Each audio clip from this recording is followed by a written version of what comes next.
பெரியவன் Leo Samuel night டின்னருக்கு சப்பாத்தி வாயில் போட்ட உடனே அல்வா மாதிரி கரைஞ்சி போயிடணுமா, அவ்வளோ ஸ்மூத்தாக வந்துட்டு சப்பாத்தி செஞ்சு கொடுங்க. அதுக்கு எதுக்குன்னா சப்பாத்தி சாப்பிட்றீங்க, நீங்கள் சொன்ன மாதிரியே எக்ஸாக்டாக வேணும்னா அல்வாவே வாங்கி சாப்பிட்றலாம்ல அப்படின்னு சொன்னேன். என்னதுங்க நான் கேட்டது கரெக்டு தானே? அல்வா மாதிரியே ரொம்ப ஸ்மூத்தாக இருக்குதோ இல்லையோ, கண்டிப்பாக எப்படி செஞ்சால் சப்பாத்தி சாஃப்டாக தான் இருக்கும். தண்ணி நல்லா கொதிச்சதுக்கப்புறம் தேவையான அளவு உப்பும் கொஞ்சமாக எண்ணெயை ஊற்றி நல்லா மிக்ஸ் பண்ணி விட்டதுக்கப்புறம் இப்போ சளிச்சு வச்சுருந்த கோதுமை மாவையும் சேர்த்து நல்லா மிக்ஸ் பண்ணி விட்டுக்கலாம். அப்போ தான் வந்துட்டு நல்லா மிக்ஸ் ஆகி வரும். நமக்கு கரண்டி வச்சு மிக்ஸ் பண்ணி முடிச்சதுக்கப்புறம் பார்த்தீங்கன்னா கை பொறுக்கிற சூடு வந்தோடனே கையில் ஒரு வாட்டி நல்லா பிசைஞ்சு விட்டுக்கலாம். ரொம்ப இருத்திலாம் பிசையணும்னு அவசியம் இல்லை.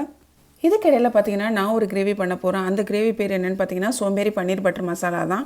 இந்த கிரேவியை என் ஸ்டைலில் பண்ண போகிறதுனால அதனால் இந்த பேர் வச்சுக்கிட்டேன். நார்மலாக எப்படி பண்ணுவாங்கன்னா வெங்காயம் நல்லா வதங்கினதுக்கப்புறம் தான் தக்காளி சேர்க்கணும், அதுக்கப்புறம் ஒரு பொருளாக சேர்க்கணும்னு சொல்லுவாங்க. ஆனால் நான் அப்படி பண்ணாமல் வெங்காயம், தக்காளி, இஞ்சி, பூண்டு, முந்திரி எல்லாம் ஒன்றா போட்டு வதங்கினதுக்கப்புறம் ஆறுனதுக்கப்புறம் அரைச்சி கிரேவி பண்ணி எடுத்துக்க போகிறேன். Soft chapati ready. பாய்.